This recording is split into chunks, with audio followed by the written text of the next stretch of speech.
پسند بندہ ہے، خاص طور پہ پولیس والا ہے. یہاں سے 3-4 سال پہلے ایک ٹارگیٹ کلنگ کی سیریز چلی تھی جو صرف ٹریفک کے پولیس اہلکار کو قتل کر رہا تھا. میں اپنا سوال نہیں سمجھا سکا آپ کو. سوال یہ ہے کہ جو ہمیں تحقیقات کرنے میں پرابلم آتی ہے، کیونکہ ایک میرٹ کے اوپر جب بھرتیاں ہوتی ہیں تو پھر اسکلز کچھ اور ہوتی ہیں، اور ایک بھرتیاں جب سیاسی وابستگیوں کی وجہ سے یا سیٹس سننے میں یہ آیا ہے، بلکہ میں آپ سے چلیں بہت ہی آسان کر دیتا ہوں اپنے سوال کو. اس بات میں کتنی حقیقت ہے کہ کراچی شہر کے اندر یہ جتنے بھی پتھارے لگتے ہیں، بازار لگتے ہیں، باقاعدہ سیل ہوتے ہیں، باقاعدہ ایس ایچ او کی سیٹ کو سیل کیا جاتا ہے، پرچیز کیا جاتا ہے، اور تھانے بکتے ہیں باقاعدہ. ٹھیک تھانے کے حدود میں اتنے بازار لگتے ہیں تو اس سے اتنا بھتہ ملے گا، اور وہ پھر جس نے خرچ کیے ہوں گے پیسے اس سیٹ کو خریدنے کے لیے وہ دے گا. تو جب ایک سیٹ ہی اس لیے بکے گی کہ مثال کے طور پہ ہم بات کرتے ہیں اس وقت اولڈ کراچی کی یا نیو کراچی کی یا سینٹرل عزیز آباد کے تھانے کی، کہ یہاں پہ مدنی مسجد کا بازار ایک دکھتا ہے کہ اس میں اتنے جمعرات بازار لگتا ہے، کچھ گراؤنڈ میں پیر بازار، منگل بازار، بدھ بازار، وہاں سے پیسے اکٹھا ہوتے ہیں. تو جتنے بازار جس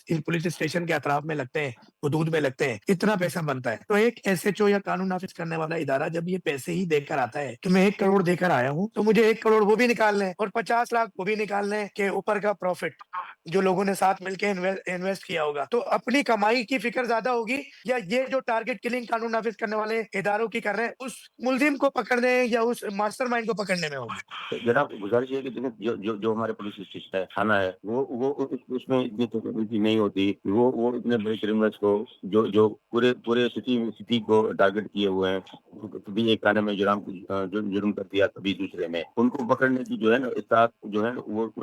تھانے کو نہیں ہوتی. ہمارے جو یہاں جیسے سی ٹی ڈی ہے، ایس آئی یو ہے، جو یونٹس ہیں ہمارے یونٹس جو ہے وہ ان کا جو انٹیلیجنس کا جو نظام ہے یا ان کی کارکردگی جو ہے وہی لوگ آگے چل کے انہی ملزمان کو لاتے ہیں، ان کو لاتے ہیں. تو اب جیسے آپ کہہ رہے ہیں کہ تھانہ جو ہے وہ آرگنائز کرائم میں ملوث ہوتا ہے، وہ پتھاروں کے بتہ کلیکشن میں یا دوسری چیزوں میں ملوث ہوتا ہے. وہ تو جو ہے وہ اچھے اور برے لوگ ہر محکمے میں ہیں اور ہر ملک میں ہیں. ہمارے پاس یہ اور زیادہ ہیں. اچھا نیاز صاحب، وہ معذرت چاہوں گا انٹرپٹ کر رہا ہوں آپ کی لیکن ان بات کی میں. جو نائمہ سعید نے ہمیں جوائن کیا ہے. نیاز صاحب، وہ لوگ نیاز جو صاحب ہیں وہ جس میں جو ہے جو غیر قانونی بھی ہوتے ہیں اور لیکن جس کی بہت اچھی جو ہے وہ جس سے آمدنی متوقع ہوتی ہے، تو اسی میں زمین پہ ناجائز قبضہ بھی شامل ہے. جو آپ نے گلشن معمار کی بات کی، گلشن معمار بالکل اسی ریڈیس میں آتا ہے اور اس کے ساتھ اسکیم 33 بھی اور کئی ایسے علاقے ہیں جہاں پر بڑی تعداد میں جو ہے اس طرح کے ڈسپیوٹ ہمیں نظر آتے ہیں. تو اس فیکٹر کو بھی نظر انداز نہیں کرنا چاہیے کہ پولیس والوں کا غیر قانونی سرگرمیوں میں ملوث ہونا بھی اس ٹارگٹ کلنگ کی ایک اہم وجہ بن سکتی ہے. اس کے علاوہ دیگر پہلو بھی ہو سکتے ہیں، لیکن اس پہ پراپر انویسٹیگیشن کی ضرورت ہے، نہ کہ صرف فائل کا پیٹ بھر کے اس کو بند کر دینے کی. میری بہن، ابھی ایک تحقیقات بھی ایک سامنے آئی ہے. ایک ذرائع نے ہمیں بتایا کہ گزشتہ دنوں ایک کیس ایسا بھی سامنے آیا سندھ کے اندر کہ ایک کپل تھا، شادی شدہ کپل تھا، اور اس کو ہراساں کیا گیا سندھ پولیس کی طرف سے. اور اس کے بعد جب اس لڑکے نے ریزسٹ کیا تو اس کے اوپر کچھ منشیات کے کیسز ڈالے گئے اور اس کے بعد اس کو اریسٹ کیا گیا. پھر اس نے زیادہ ریزسٹ کیا تو ایک جعلی پولیس مقابلے میں اس کو مار دیا گیا. بعد میں جب انویسٹیگیشن سامنے آتی ہے تو اس لڑکے کے جو ایک کپل تھا، اس لڑکے کے بھائی نے جوابی بدلہ لیا، متعلقہ پولیس افسران کو ٹارگٹ کلنگ میں قتل کیا. اسی طرح ایک بڑا معروف کیس ہے جو پچھلے مہینے سامنے آیا تھا کہ ایک جج صاحب کو قتل کیا گیا تھا ایک نماز جنازہ کے دوران، کہ وہ ایک غلط کیس میں سپورٹ کی تھی جج صاحب نے اور غلط کیس سنا اور غلط فیصلہ دیا، اور اس کے اگینسٹ بھی وہ ایک صاحب تھے ببانگ دول، انہوں نے دھمکی دی اور انہوں نے کہا کہ انصاف نے ایسا ایسا کیا. وہ ڈیٹیل آپ کو پتہ ہی ہے. تو یہ ایک ریئلٹی ہے یا یہ صرف ایک کہانیاں؟ یہ کہانی تو اس میں سے کوئی نہیں ہے، دراصل کہانیاں پہ ریئلٹی پہ مبنی ہوتی ہیں. جیسے کہ آپ نے یہاں پہ 2 مثالیں دی. دیکھیں پہلی جو آپ نے مثال دی کہ انٹیریئر سندھ میں آئی تھنک یہ واقعہ ہوا کہ وہاں پہ پولیس پہلے اس کو جو ہے وہ پریشرائز کیا گیا کپل کو، اور اس کو جو ہے غیر قانونی طور پر اس پر منشیات کے مقدمے ڈالے گئے، اور پھر اس کے باوجود بھی جو ہے وہ بات نہیں بنی تو اس کو پولیس مقابلے میں مار دیا گیا. بالکل یہ آپ نے پہلے ہی بات کی تھی. بالکل میں یہاں پہ یہ ضرور کہنا چاہوں گی کہ یہ جو ہوتا ہے کہ کسی پریشر کی بنیاد پر غلط مقدمات میں غلط الزامات کے تحت جو ہے وہ ایف آئی آر درج کر لی جاتی ہیں. باہر افراد یا ایسے افراد جو کسی سے کوئی ذاتی انتقام لینا چاہتے ہیں وہ یہ کام کرتے ہیں. اور اسی کے ساتھ ایک اور بھی چیز کہوں گی کہ جو اسپیشل برانچ اور جو بات یہ ہے کہ جو آپ کی جو پولیس سے ریلیٹڈ یہ دیگر جو ادارے ہیں، یہ جو مختلف قسم کے انٹیلیجنس رپورٹ جو کریٹ کرتے ہیں، اس کو بھی جو ہے ریویو کرنے کی ضرورت ہے کہ کیا یہ میرٹ پر ہوتی ہیں، کیا باقی جو ہے یہ رپورٹ جو بنتی ہیں ذاتی انتقام یا کسی مقصد کے تحت بنائی جاتی ہیں، یا پھر یہ کسی حقیقت پر مبنی ہوتی ہیں. یقیناً میں کہتی ہوں کیونکہ یہاں پر جو کرائم پہ قابو نہیں پایا جاتا اور بے قابو جو ہے کرائم ریٹ ہے، اس کی ایک بہت بڑی وجہ اسی تمام قسم کے جو ہیں وہ چیز سرگرمیاں ہیں جو پولیس کی جانب سے اکثر و بیشتر دیکھنے میں آتی ہے، جس کی وجہ سے ان کا اصل کام کی طرف کوئی توجہ نہیں ہوتی اور وہ بعض اوقات ذاتی انتقام اور ذاتی وجوہات کی بنیاد پر وہ ذاتی انتقام ہی پورے کرتے رہتے ہیں اور اس طرح کی سرگرمیوں میں ملوث ہوتے ہیں۔ دوسری آپ نے بات کی کہ جو کراچی میں ایک کلنگ ہوئی تھی آج سے 1.5-2 مہینے پہلے، ایک وکیل صاحب تھے، ایک مشہور زمانہ وکیل، اور کوئی ایک پولیس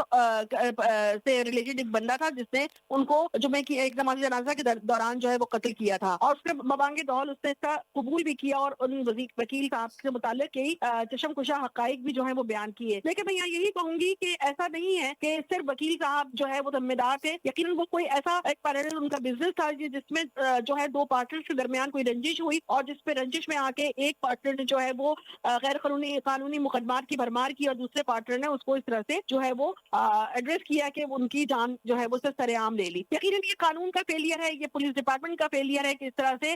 سنگین واقعات ہمیں آئے روز دیکھنے کو ملتے ہیں۔ اس میں بڑے پیمانے پر جو ہے وہ ریفارمز کے علاوہ بڑے پیمانے پر یہ دیکھنے کی ضرورت ہے کہ کیا وہ کالی بھیڑیں اتنی بڑھ گئی ہیں پولیس ڈپارٹمنٹ میں کہ اس طرح کی جعلی جو ہیں وہ انتقام پہ مبنی جو ہیں وہ کارروائیاں جو ہیں وہ عام ہونے لگی ہیں۔ اور یہ جو آپ کلنگز کی بات کر رہے ہیں، جو ابھی آپ نے پچھلے 8 مہینے کے دوران اتنی کلنگز ہوئی ہیں، اس کے پس پردہ بھی جو ہے وہ فیکٹرز کو جو ہے وہ دیکھنا چاہیے، ایکسپلور کرنا چاہیے کہ یہ ان کی اصل وجوہات کیا ہیں۔ کہیں نہ کہیں اس کی روٹس جو ہیں وہ ملیں گی آپ کو انلیگل بزنس میں۔ جی نیاز خسرو صاحب میں آپ کی طرف آؤں گا۔ پچھلے دنوں ایک کیس وہ بھی سندھ میں رپورٹ ہوا کہ ایک شخص جس کو یہ سمجھا گیا کہ یہ بااثر شخصیت تو نہیں ہے، اس کو ایک سندھ کے اعلیٰ عہدیدار نے، اس کے بھائی نے، جو کہ وہ خود بھی ایک چیئرمین تھے، ٹاؤن چیئرمین، انہوں نے مارا اور اس کے بعد اپنے اثر و رسوخ استعمال کیے اور پولیس کو بلوایا، نہ صرف خود پٹائی لگائی بلکہ پولیس کے حوالے بھی کیا، مگر جب بعد میں پتہ چلا کہ ان کا تعلق ایک اور بڑے مائی باپ قانون نافذ کرنے والے ادارے سے تھا، تو اس کے بعد وہ خود قانون کے شکنجے میں آئے، قانون حرکت میں آیا اور پکڑے گئے۔ تو کیا ایک عوام کا بھی کس طرح اعتماد بحال ہوگا قانون نافذ کرنے والے اداروں پر کہ اگر وہ شخص بھی ایک قانون نافذ کرنے والے ادارے سے اس کا تعلق نہیں ہوتا تو کیا اس کو انصاف مل پاتا؟ ان تمام معاملات کی بہتری کے لیے کیا کر رہی ہے اس وقت سندھ پولیس، تھوڑا سا بتائیں گے؟ جی نیاز صاحب کچھ کہہ رہے ہیں آپ؟ نیاز صاحب آپ نے سوال سنا میرا؟ نیاز صاحب ٹیلی فون لائن پر موجود ہے؟ نیاز صاحب آواز آ رہی ہے آپ کو میری؟ نیاز صاحب عوامی آواز آپ تک پہنچا رہا ہوں۔ سوال یہ ہے نیاز صاحب کہ پچھلے دنوں ایک کیس انٹیریئر سندھ کے اندر رپورٹ ہوا جہاں پہ ایک شخص سے مدبھیڑ ہوئی ایک ٹاؤن چیئرمین کی، جو کہ بااثر شخصیت تھی سندھ کی۔ میں بات کر رہا ہوں اس وقت، آپ کو پتا ہے کہ وہاب صاحب کے بھائی کی، اور نہ صرف ان کو مارا پیٹا گیا بلکہ پولیس بلا کر ان کے حوالات میں بھی ڈال دیا گیا۔ جب سعید غنی کے بھائی صاحب سے بات ہوئی تھی، یہ اب ہوا یہ ہے کہ جب پولیس آئی اور ان کو حوالات میں ڈال دیا گیا اور بعد میں پتا چلا کہ وہ خود قانون نافذ کرنے والے ادارے سے ان کا تعلق تھا، اور جب قانون حرکت میں آیا تو یہ بتائیں کہ پھر وہ دوبارہ ایک عام شخص جو پٹا، اس کا کیس بھی درج ہوا، مقدمہ درج ہوا اور وہ پھر قانون کے شکنجے میں آیا۔ تو کیا ایک عام عوام بھی جب تک ان کا تعلق کسی بااثر شخصیت سے نہیں ہوگا تو کیا ان کو انصاف نہیں ملے گا؟ نیاز صاحب جناب اس میں جناب میرا جو موقف ہے وہ یہ ہے کہ یہ سارا جو پیریڈ جو جس میں قانون نافذ کرنے والے ادارے یا پولیس حرکت میں آتی ہے، اس کی ساری وجہ میڈیا ہے۔ میڈیا جس کیس کو اٹھاتی ہے، جس کو ہائی لائٹ کرتی ہے، اس کیس میں جو ہے وہ بالکل ہی جو ہے کسی کو رعایت نہیں دی جاتی، چاہے وہ کسی عام آدمی کے خلاف اپنا عام آدمی کے ساتھ ظلم ہوا ہے یا کسی قانون نافذ کرنے والے ادارے کے بندے کے ساتھ ہوا ہے، تو اس کا سارا کریڈٹ جو ہے میں کریڈٹ ہے، ثواب ہے یا جو اچھا کام ہے وہ سارا میں اس کو سوشل میڈیا کو اور میڈیا کو دیتا ہوں کہ اسی وجہ سے سارا ہوتا ہے۔ تو اب وہ بات کیسے ہائی لائٹ نہیں ہوتے، لوگوں کو پتہ ہی نہیں چلتا، اندرون خانہ چیزیں جرم ہو کے سارا ظلم ہوتا ہے، وہ وہیں پہ سارا کمپرومائز ہو جاتی ہے پولیس بھی، اور وہ بیچارہ جس کے ساتھ لڑائی جھگڑا ہوتا ہے وہ بھی کمپرومائز ہو جاتا ہے۔ تو یہ میڈیا کو ہمیں یہاں سوشل میڈیا کو اور میڈیا کو الرٹ رکھنا پڑے گا، کیونکہ جو کیس میڈیا زینت بنا ہے، آپ دیکھیں اس میں گرفتاریاں بھی ہوئی ہیں، اس میں سزا بھی ہوئی ہے۔ یعنی نیاز خسرو صاحب آپ یہ کہتے ہیں کہ ایک عام عوام پہ جو بھی ظلم ہو اور یعنی کسی پہ بھی ہو، میڈیا اس کو رپورٹ نہ کرے، جو رپورٹ کرتا ہے پولیس کی پھر وہ بدنامی کا سبب بنتا ہے، مگر پولیس ایسی نہیں ہے۔